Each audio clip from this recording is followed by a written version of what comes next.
Prerna, children of which grades take up the citizenship program and for how long? Well, in Key Stage 2, typically grades 3 to 7 are the grades which are involved in this program, citizenship program. And we have approximately 2 hours set aside every week for this engagement. At times, if we think that the need arises, we also set aside a Saturday for this particular engagement. Who takes care of the citizenship program? Typically, it's the homeroom teacher who takes care of the citizenship program. And the reason is because she has this opportunity to spend maximum time with the children. And because she has this opportunity, she knows where the pulse is, and accordingly she can lead that program. How do you choose the experiences? We choose the experiences based on 2 factors. One is the pet cause of the teacher. What moves the teacher? What is she passionate about? Accordingly, she then aligns that cause with a particular NGO, and then we partner with that NGO for 1 full year. Another big factor is the pulse of the class. For example, I am passionate about food, and I see my grade not completing and not finishing their snack or lunch on time. That's the time when I know, okay, this is the cause which we will work for, and this is the NGO which we will partner with. Similarly, the other grades in Key Stage 2, they partner with different NGOs which have different causes, and that depends on what is their pet cause. For example, one grade partners with an NGO which works with differently abled. Another one works with the idea of inclusion. There's another grade which works with the idea of child labor. So this is how we all partner with each idea.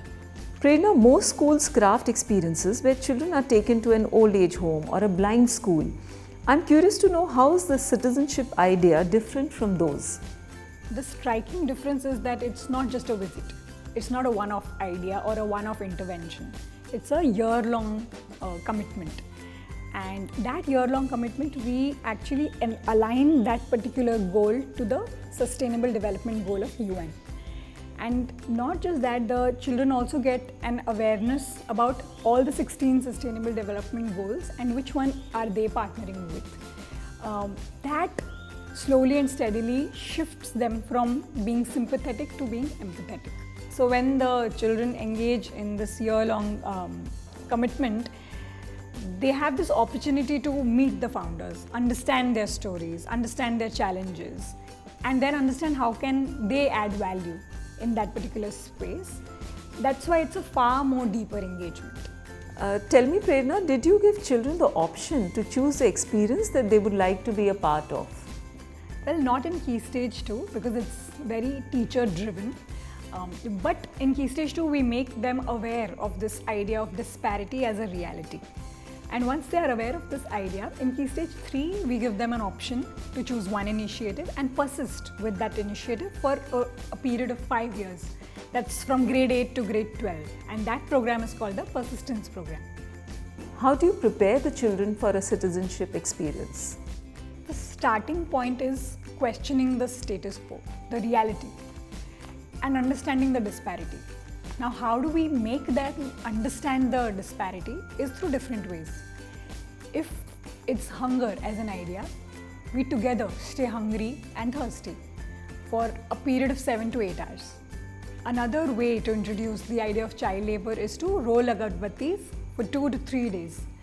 The child then gets food on that particular day only if he has rolled 100 agarbattis.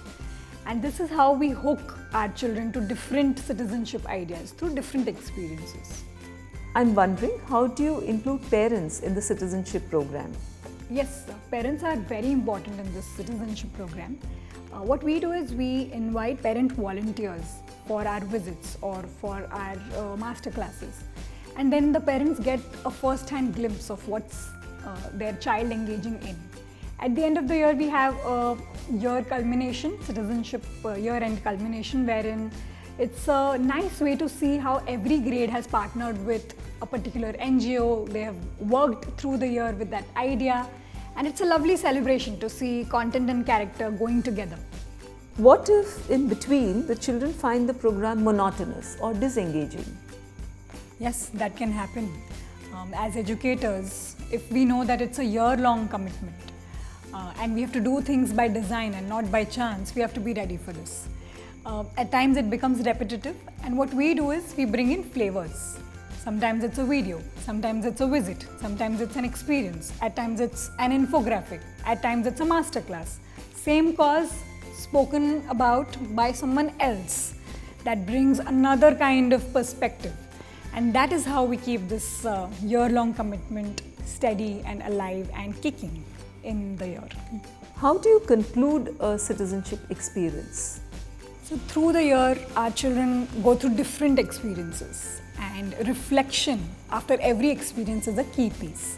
That can be done through various ways. It can be done through a written reflection. It can be done through a think, pair, share. Through glad, mad, sad. What are you happy about? What are you angry about? What are you upset about? It can be done through an expression, through an art form.